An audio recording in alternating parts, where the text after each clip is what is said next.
মোক মাতিছিলে আলিয়ে হয় আৰু কি মানে মাতি কিনে ইয়াত সোমাই কিনে ৰুমত বিৰিয়ানী মানে এনেকা খোৱা কৈ কিনে খুৱাই কি পানী চানী তেনেকা মিলাই কিনে কি খুৱালে মই আৱাজ চাৱাজ দিব নোৱাৰোঁ তালা মাৰি কিনে যায়গৈ আকৌ তালা মাৰি কিনে আহে এনেকা তালা মাৰি কিনে মোক যায়গৈ মানে কি বেয়া কৈছে মোক নিচাতে মই গম নাপাব আৱাজ চাৱাজ একো দিব নোৱাৰোঁ। তোমাৰ ঘৰ ক'ত? ঘৰ মোলাঙৰে। কিমান দিনৰ পৰা আছিলে? 3 দিন হ'ব আজি। কোনে মাতিছিলে তোমাক? কোনে মাতিছিলে? আলিয়ে। কেইদিনৰ পৰা আছা? 2-3 আজি মিলাই 3 দিন হ'ব।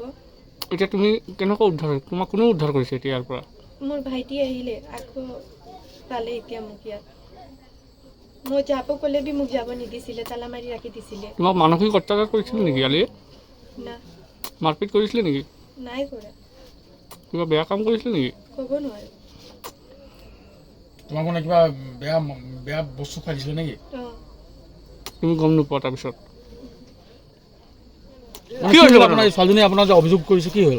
না মইতো একো নাজানো মই আজি 3 দিন পাছত মই আজি আহিলোঁ মোৰ ফিচাৰী ঠিক আছে ফিচাৰীত অহাৰ পাছত মই তাত কাম লগাই আছে মই এফালে চাই আছোঁ কামবিলাক ঠিক আছে তাৰপিছত কি হ'ল এই ছোৱালীটো ওলাই আহিলে মোক ক'লে কি দাদা মোক বহুত জোৰকৈ ভুল আহিছে মই ক'লোঁ তই ইয়াত কি কৰি আছ কৈছে না মোৰ ঘৰত কাজিয়া লাগিলে মই 3 দিনৰ পাছত 3 দিনৰ পৰা মই ইয়াত আছোঁ তাই যে অভিযোগ উঠিছে যে আপুনি যে তাইক ৰাখি দিছিলে বুলি সেইটো 3 দিনৰ পৰা সেইটো মই মোৰ লোকেশ্যন মোবাইল লোকেশ্যন বা কিবা প্ৰুফ আপোনালোকে কৈ দিয়ক যদি মোৰ গাতত ভুল থাকে তো নিশ্চয় মই আপোনালোকে যি শাস্তি দিব না ঠিক আছে কৈছে ক'ব পাৰে আপুনি কিবা বেয়া বস্তু খাই তাক বেহুচ কৰি দিলে না সেইবোৰ চব মিছা কথা আৰু যদি মই যদি ভুল আছে আপোনালোকে যি শাস্তি দিব সেইটো মই দি আছোঁ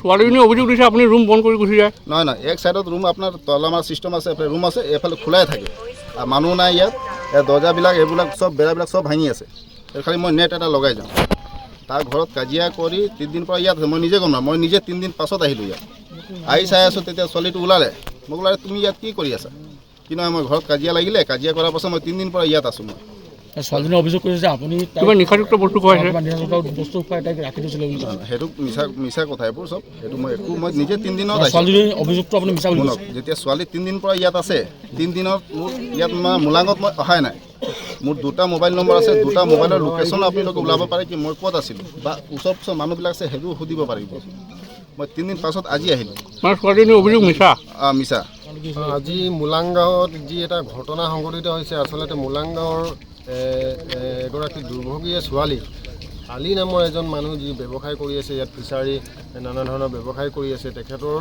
এটা বাসগৃহত আজি 3 দিন ধৰি ইয়াত ৰখা হৈছে বুলি অভিযোগ উঠিছে আৰু এই অভিযোগ অনুসৰি আমি এটা কথা ক'ব বিচাৰিছোঁ আমি অসম জাতীয়তাবাদী যুৱ ছাত্ৰ পৰিষদ মাৰ্ঘেটা আঞ্চলিক সমিতিৰ তৰফৰ পৰা ইয়াৰ যে এই ঘটনাটোৰ উচিত তদন্ত হ'ব লাগিব এনেকৈ যে এই যে ফুলকুমলীয়া এইবিলাক ছোৱালীক যে এনেকৈ আনি কিনি যে ফুচলাই মেলি এনেকুৱা ৰুমত থ'ব এইটো কিন্তু কেতিয়াও সহ্য কৰা নহ'ব গতিকে আমি মাৰ্ঘেৰিটা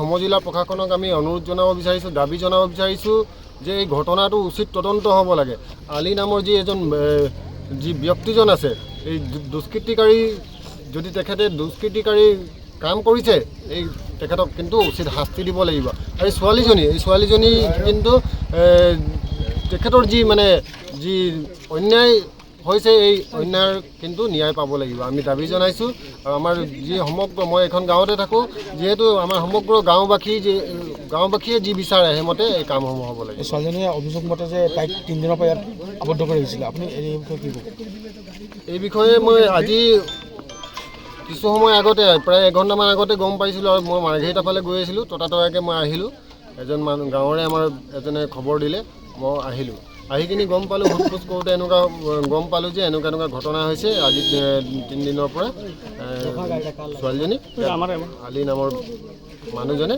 ইয়াত থৈ দিছে গতিকে এই ঘটনাটো যে যি হৈছে ইয়াত কিন্তু বহুত ৰহস্য আছে এই ৰহস্যসমূহ উদ্ঘাটন হ'ব লাগিব আৰু দুখীয়ে কিন্তু উচিত শাস্তি পাব লাগিব মানে আজি 3 দিনৰ পৰা ছোৱালীটো তাৰ মাকে ভাই ভনীকেইটা বাপেক নাই ভাই ভনীকেইটা বিচাৰি আছে 3 দিনৰ পৰা মানে নানান ধৰণৰ গাঁৱৰ মুৰব্বী চবকো জনাই থৈছে যে ছোৱালীজনী বিচাৰি পোৱা নাই হঠাৎ আজি তাৰ ভায়েক ইফালে আহিছে সৰু ইয়াতে দেখি পাইছে তাৰ বায়েকক। তেতিয়া ভায়েকক যেতিয়া মাতিলে, মাতাৰ পিছত তেতিয়া ভায়েকে গ'ল। যোৱাৰ পিছতে সুধিলে কেলৈ এনেকৈ আছ? তো কৈছে 3 দিনৰ পৰা মোক আলিয়ে ইয়াত বন্ধ কৰি থয়। আলিয়ে বন্ধ কৰি থয়, ৰাতি হ'লে দিনত হ'লে বন্ধ কৰি তলা মাৰি বাহিৰৰ পৰা গুচি যায়, ৰাতি হ'লে বোলে সি তাৰ হোটেলৰ পৰা বিৰিয়ানী পানী কিবা কিবি আনে, খুৱাই দিয়াৰ পিছত মোৰ মানে অজ্ঞান হৈ যায়। অজ্ঞান হৈ যোৱাৰ পিছত মোক কি কৰে নকৰে মই একো গম নাপাওঁ। আকৌ দিনত কি কৰে তলা মাৰি থৈ গুচি যায়। ছোৱালী মানে এইটো ছোৱালীৰ ষ্টেটমেণ্ট মানে আমাক দিছে। আমি ৰাইজ হৈ পেলাই গাঁৱৰ হৈ পেলাই কৈছোঁ যে যোন দোষীক শাস্তি দিব লাগে, কঠোৰ পৰা কঠোৰ শাস্তি দি পেলাই এইটো হৈ কৰিব। ভৱিষ্যতে যেনেকৈ আৰু কেতিয়াও এনেকৈ হ'ব নালাগে। আলিয়ে কৈছে যে ছোৱালীজনীৰ যি অভিযোগ দিছে সম্পূৰ্ণ মিছা বুলি। এই সংক্ৰান্তত আপুনি গাঁৱৰ এজন সচেতন যুৱক হিচাপত কি কয়? মানে এতিয়া যোনে দোষীয়েতো বাচিবৰ কাৰণে কিবা নে কিবা ক'বই। যোনে দোষীয়ে বাচিবলৈ কিবা নে কিবা ক'ব। সেইকাৰণে দোষীক কানুনৰ আওতালৈ আনি মানে তদন্ত কৰিব লাগে। তদন্ত কৰি যদি সঠিক দোষী হয়, দোষীক শাস্তি দিব লাগে। মোৰ ইমানতে আমাৰ গাঁৱৰ ফালৰ পৰা ইমানতে অনুৰোধ।